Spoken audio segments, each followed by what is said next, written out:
What's up, YouTube fam? It's your boy Rafa, the most wholesome eating boy on the internet, and I know this video is long overdue. So if you haven't seen the previous videos that I released or any updates, I wanted to let you all know on this one. What happened was, when I recorded the original video, or my original reaction analysis, which was this video right here, the last part of the file got corrupted. And so that's why it just ended so abruptly when I uploaded. And I didn't realize it until after it was done. And I tried everything. I tried every single recording program, or I tried downloading and buying programs, and it just didn't work. I couldn't save the corrupted file. And I felt discouraged because I didn't want to do a retake on the reaction because I already know what's about to come. So you don't get the genuine, like, oh my God, the genuine surprise, the end. Because it's, I mean, I could fake it, but that wouldn't feel honest, right? So, but you guys still wanted to hear from me and my thoughts about the rest of the video. So I'm more than happy to do that. So cutting, we're going to go and take a look back here and dive right into it. We already know what's happening here, and so I'm just going to go through some things. So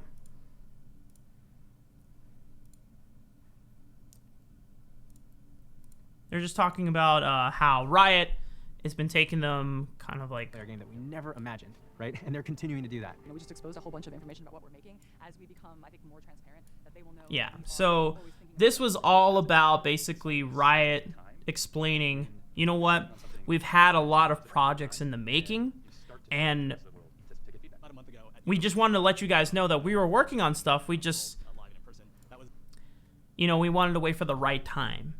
And this was a good time to release it, not only because it's such a special occasion, the 10-year anniversary of Riot, but also if you've been, you know, not getting into the politics of everything, but the firestorm, the public media firestorm that Blizzard has had to have been dealing with for the past couple of weeks.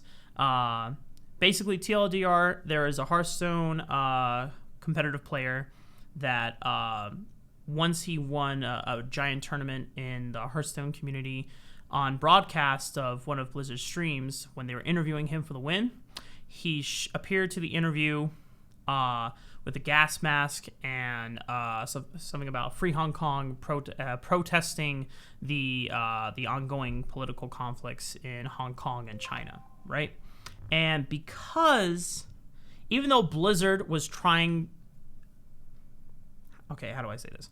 Blizzard dealt a huge consequence and punishment because they were saying he was breaking broadcast rules of displaying political or talking about political individual beliefs, because they just, on broadcast, they generally want to keep things politically neutral, right?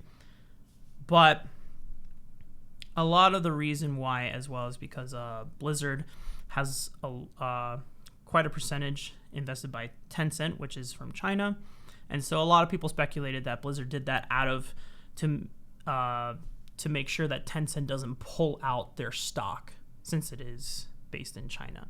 And so that was dealt with by a huge backlash from the community. A lot of people are uninstalling Blizzard, the application that along with the games, refunding their games, trying to delete their accounts to protest the thing from Blizzard. And yeah, so it's been a mess. Now, right after, you would imagine that all these games dropping from Riot happen to be direct competing game titles with Blizzard's. You have the tactical shooter against Blizzard's Overwatch. You have the Legends of Runeterra versus Hearthstone. You have this fighting game, which Blizzard doesn't necessarily have, but it's a game that Riot Games has in their corner. And now Teamfight Tactics, as well. That's more in competition, I guess, with Auto Chess from Dota 2 by Valve. But still, Riot Games, even though the closest title that we have is Legends of Runeterra and the next Wild Rift, Riot Games is now on the map for establishing a huge takeover. I also liked this shot from what seems to be for the fighting game, which is titled Project, I think this is Project L. But they have arcade games set up. And one of the things in my original reaction was I was excited about the possibility in the future, once this game is live, that I can go to Dave & Buster's and I can play a League of Legends fighting game on like an actual arcade box with the joystick and the arcade fight pad buttons. That is super exciting to me. And I was also speculating what platforms this is going to be on, if it's going to be because right here you see that he's testing out the gameplay using PC controls or keyboard controls. But I would imagine that they're kind of wired to be like a fight pad. So we could see it on the PC. I wonder if they're going to release like a fight pad controller to work as like a USB. So you could use it with PC, you could use it with Xbox, PS4. I don't know if we'll see it on the Switch. I mean, Nintendo's been hard at work trying to integrate stuff, but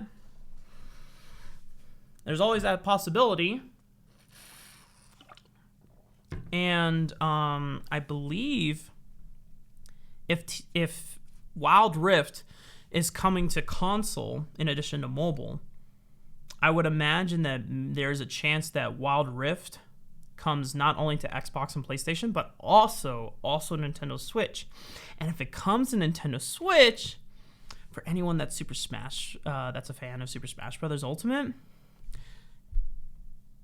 what if we get a League of Legends champion in Super Smash Bros? I mean, we can only dream, right? But that'd be nuts. Maybe you got Lee Sin or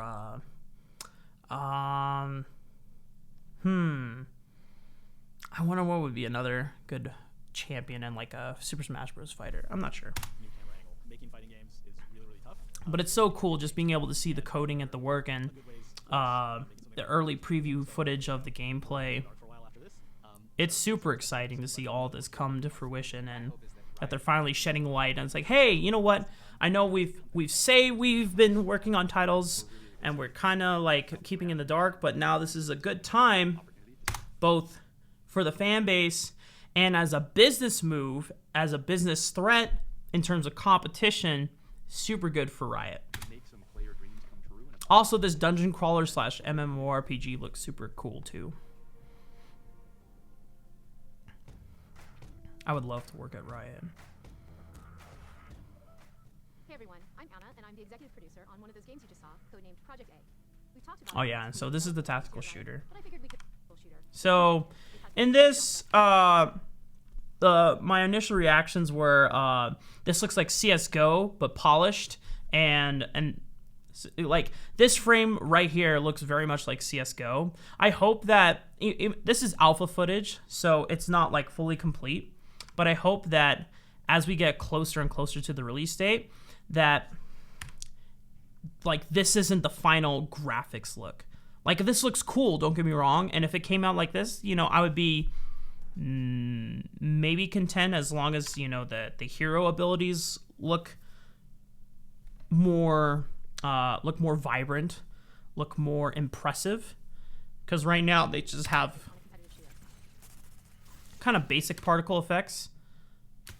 I mean, that looks kind of cool, but like this would be freaking amazing 10 years ago, right? Now it's like, oh, this is some kind of indie game. That's what it looks like. This looks like an independent developer.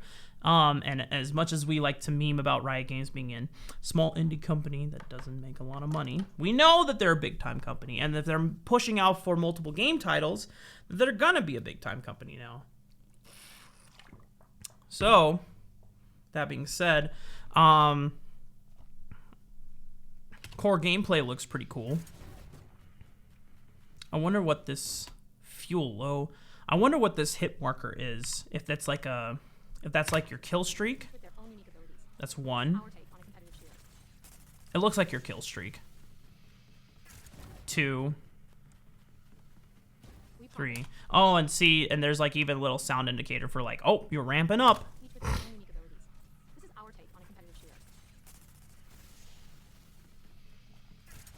Bam.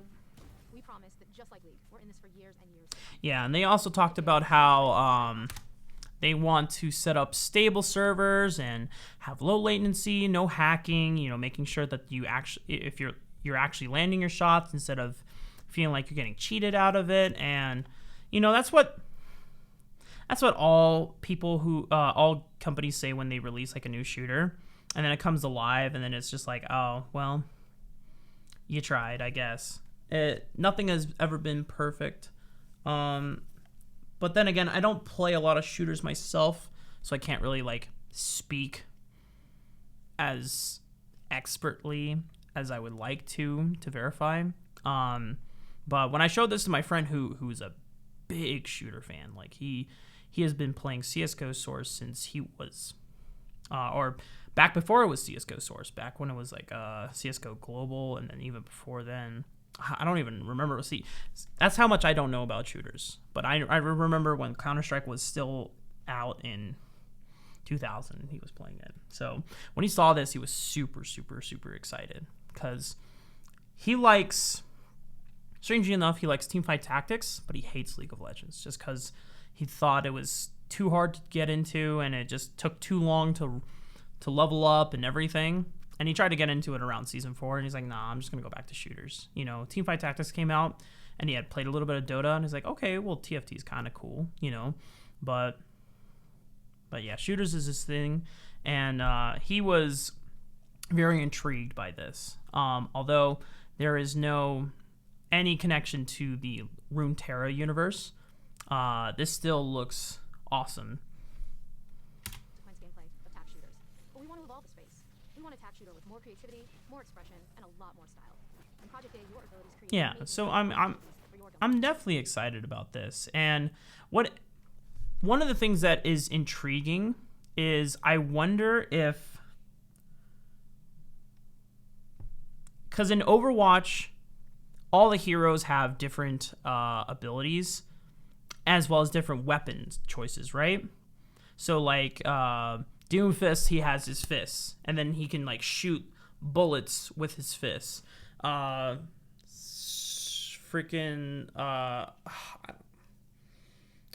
trying to remember all the champion. Tracer has like little mini Uzis, you know, and they spray a lot of bullets fast. Zenyatta. I was about to say Zendaya. Oh my god. Zenyatta fires orbs, right? And then he has his own signature abilities. But this almost looks like the heroes can pick up like normal guns, but the only thing that separates them is their actual abilities. So like they don't have special guns based on the hero that you choose. It looks like that maybe you can pick up you can still pick up an assault rifle, you can still pick up an SMG, you can still pick up an LMG or a sniper, you can pick up a pistol, you can pick up a shotgun.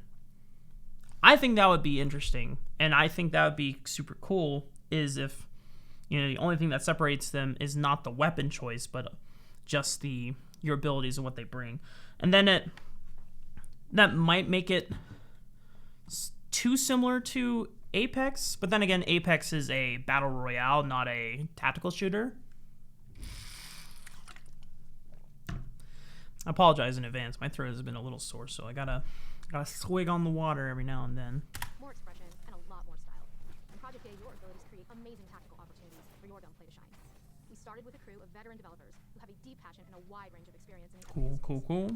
But it's not registered. Working on it, and then they talk about, hey, we understand, we don't want your shots to miss for some reason, and then you get shot even though he never had the hit marker on you. No cheating, no hacking.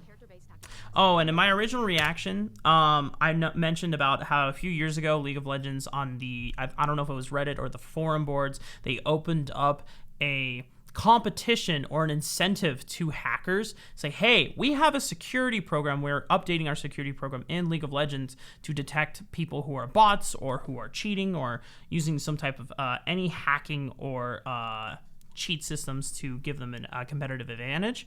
We want you to be able to beat our system and get past it undetected. If you can, then we'll give you either this amount of money or we'll give you this incentives, blah, blah, blah. And so they had a ton of people hacking, and And basically what Riot was doing was they were paying people to proofread or test, proof test, I don't know what you want to call it, to we'll just say proofread their security program, right? And if the hackers got through with an undetected, then they would get the incentive, but they would have to then explain to Riot in exchange how they got through it. What did they do? Show them the code, show them the script that they used to be able to get past it without Riot's program detecting on it. So then Riot takes that script, bug proofs it, and then that script or hack can never be used again. So Riot is very serious about, scripts being used and bots being used, and so I can feel comfortable that because these guys also work for Riot Games and they're under the same umbrella, that they're going to be serious about the hacking and cheating in this shooter as well, which that was something I always felt in my past experience growing up as a shooter. Whenever I played online, I always felt like there's no way that he got this shot on me. There's no way, like, it would happen all the time. So I appreciate that. So competitive, but also bringing some new additions. We're going heads down for a while, but expect to hear more from us in 2020. In the meantime, keep an eye on our Riot Games Twitter feed for any updates and maybe a few cool teases. Thanks, everyone. All right, so this is Legends of Runeterra. So unfortunately, I didn't get a chance to get into the preview patch. I was really hoping. I was watching Disguised Toast stream. I was watching Scar's stream for drop keys. Nothing happened. Nothing. But a few of my friends got into it. So, and from the game, I was really impressed. The combat system, or the turn system, is super interesting. So let me explain my TCG experience. I've played Yu-Gi-Oh! I've played a little bit of Hearthstone. Well, I played Hearthstone during the late part of Mean Streets of Gadgetzan into Journey to Ungoro, and that was it. I don't think I played during at least enough during any other expansion. I guess I played during a little bit of Whisper of the Old Gods, but it was mainly like Mean Streets of Gadgetzan and Journey to Ungoro. So, and I have played a little bit of Magic the Gathering, but I just know red deck is aggro deck, and me go face, because that's simple. I attack face, I smork, bam, easy clap. That's why I played Hunter a lot in in Hearthstone, because I could always spam my hero power. So, but the turn system in Runeterra is very much different than what I've played in Magic and what I've played in Hearthstone. It almost reminds me a little bit like Yu-Gi-Oh! If I have to make a comparison, although I've heard a lot of people talk about, oh, it's just like Artifact, which I've never played before, or people will make alliterations to Shadowverse, which I've also never played. But basically, Runeterra is super cool, or Legends of Runeterra is super cool, because there's one system I really like, is the overfill mana, or the mana overfill feature. If you don't use up to 3 mana, or let's see, any unused mana after a turn that you make, a maximum of 3 from that mana will be saved as overfill for the next turn. So if you get to your 10th mark and then let's say you don't use 4 of that mana on that turn, 3 of it will be saved up because it's the max, and then you could use up to 13 mana on your next turn, which is super, super cool. But then if you only save up 2, if you only unused or used, if you have 2 unused mana, then only 2 will be saved up from the next turn, right? So, and if you want more information or more gameplay, I would highly recommend going to watch Scar's videos on Legends of Runeterra, or Disguised Toast Legends of Runeterra. I think Scar does a more of a logical breakdown, whereas Disguised Toast, if you want to see some good meme decks, I mean, Toast does a fantastic job. But this turn-based system, because there's interactions for when the opponent is getting ready to set up. It's almost like, this is where I say it reminds me of Yu-Gi-Oh! A bit, because I remember, main phase, you set up your monsters and you can set them in attack or defense mode, and you're basically setting them up ready to attack. It's not necessarily, hey, these monsters are going to attack. It's just like, hey, these monsters have the potential to attack or defend, right? And then when it gets to the combat round, you can set your attackers or your blockers, but before then that happens, your opponent has an opportunity to use basically what I remember as quick play magic cards from Yu-Gi-Oh! In this case, I don't remember what the term is called. I don't know if it's, I guess some cards are called instant, but it's not Legend or Runeterra. I think that's a magic phrase or Hearthstone phrase. I don't remember. It all bleeds together. So, but I think this is super cool and it's fresh. For me, just because as someone with limited TCG experience, I've never played anything or seen anything like Legends or Runeterra before.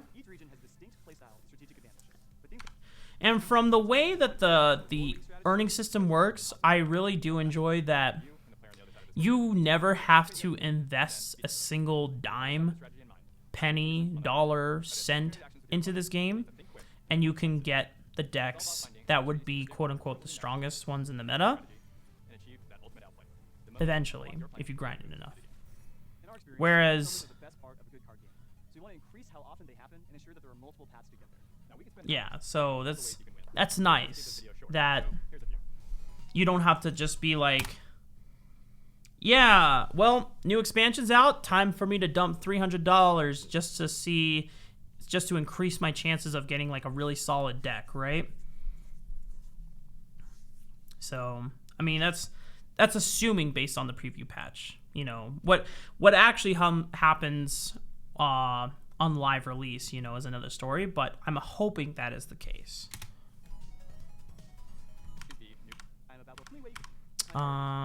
Other than that, I don't really have anything else to say on Legends of Runeterra, but it's a super cool system.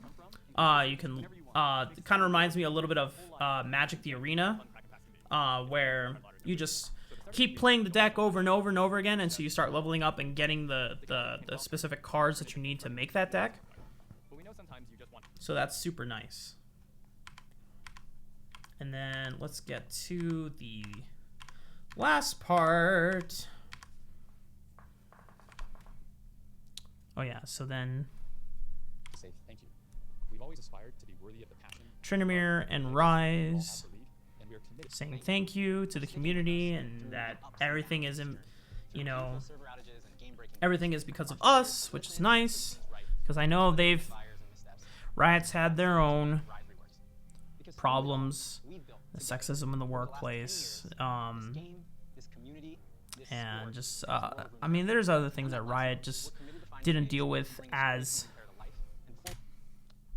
well as they could have or they should have. And even though they didn't like mention those issues specifically, I'm assuming and hoping that they are acknowledging it, and they've done a pretty good job of like thanking the community. I still don't think that the sexism in the workplace is something that we can truly ever forgive, but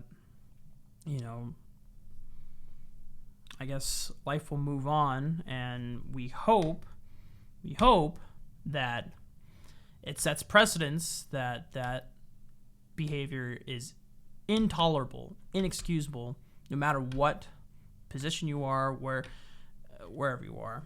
And I hope that Rise and Tryndamere know that, and I'm assuming that they do, and that they're moving on for the better. Before we wrap, we'd like to share a glimpse into one last thing that we've been working on. Oh, and then, all right. So I know this is what a lot of people were asking me to specifically react to.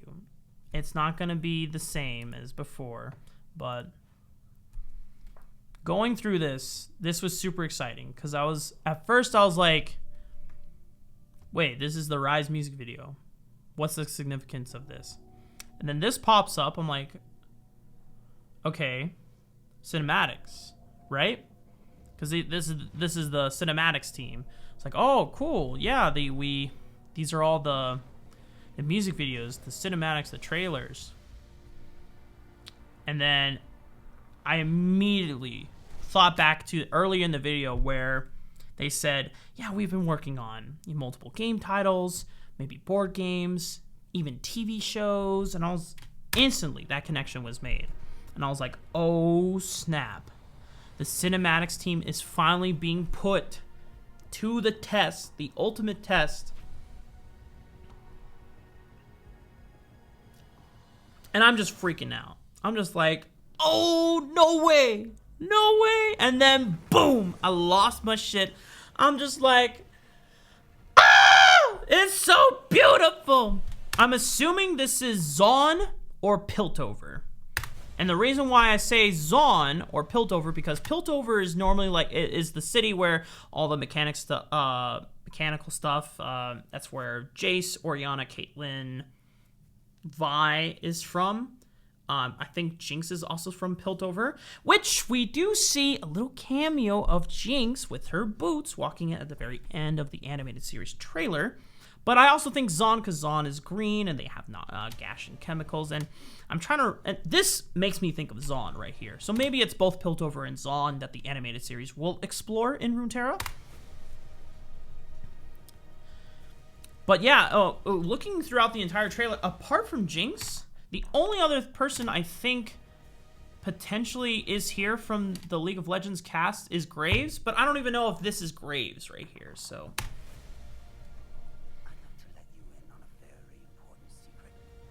This was absolutely so cool to watch unfold, because I love this animation style. I'm trying to think if I've seen anything like this before, because there's almost it's almost like a pastel look to it. Like if you've ever worked with oil pastels, the colors are not like, I mean, they're vibrant, but at the same time they seem blurred out or dulled out or faded out, but not in a negative way. Like this is a cool aesthetic, just because I've never seen any other show do this before. Maybe I just haven't had enough exposure. If there's any shows that you feel like this looks like, drop me a link in the comment section below, because I would like to check it out. Or not like watch it, unless it's super good, of course. But just I want to compare, right? Because this is 3D, so this definitely 3-dimensional. It's not 2D, but it's got like oil kind of pastel looks to it. But then you have these cool particles, and then there's these scenes with like very cool particle effects, like the electricity. And then you have this wind blowing right here. Like that's super cool too. I love this shit, man. It is nuts. And this like almost reminds me of like Legends of Korra, but it's just the particles, not the animation aesthetic in itself. Or I guess it's Legend of Korra is more industrial, right? So maybe that's where some inspiration might be in terms of maybe the pacing, the mood of the show.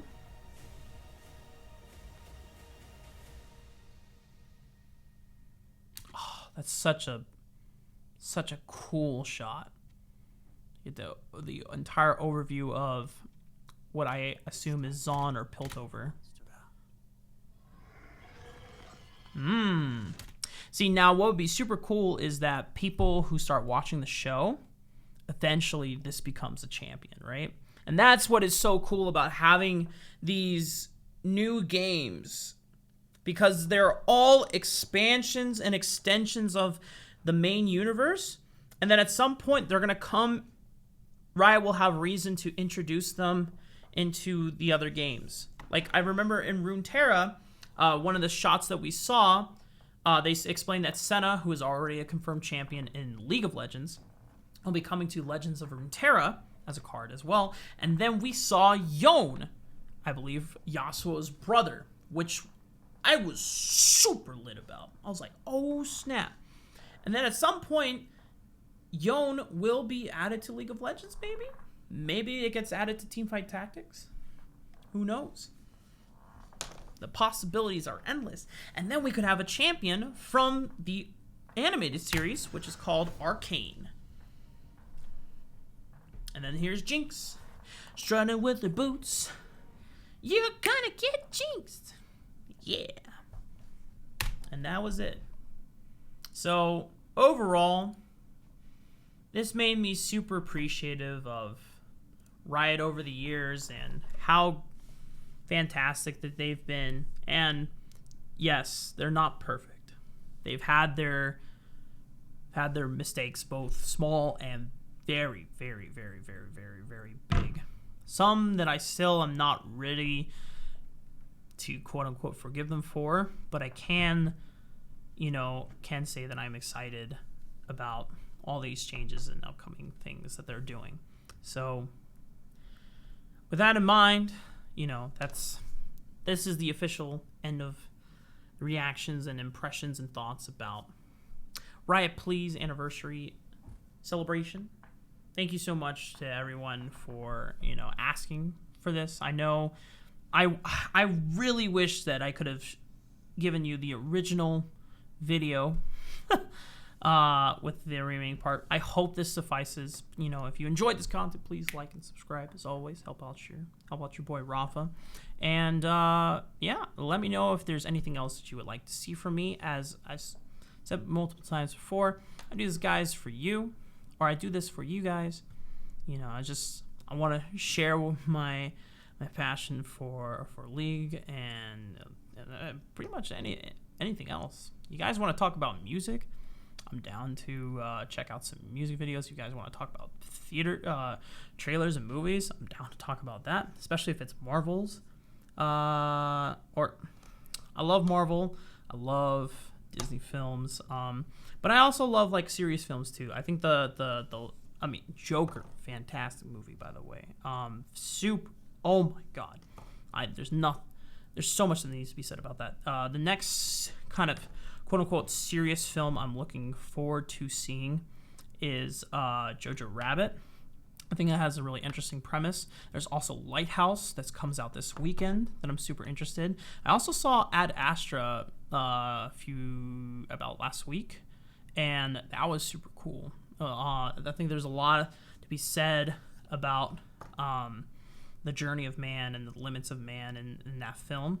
It also has kind of like a space take on the movie Apocalypse Now, if you've never ever seen that, with Martin Sheen and what's his name? He's super famous old actor, like from he was in Streetcar Named Desire back in like 50s, 60s. Marlon Brando. So, just let me know, guys, what you want me to discuss, react to. I'll be more than happy to check them out. And as always, stay wholesome. I think that's what we're going with. Stay wholesome, guys.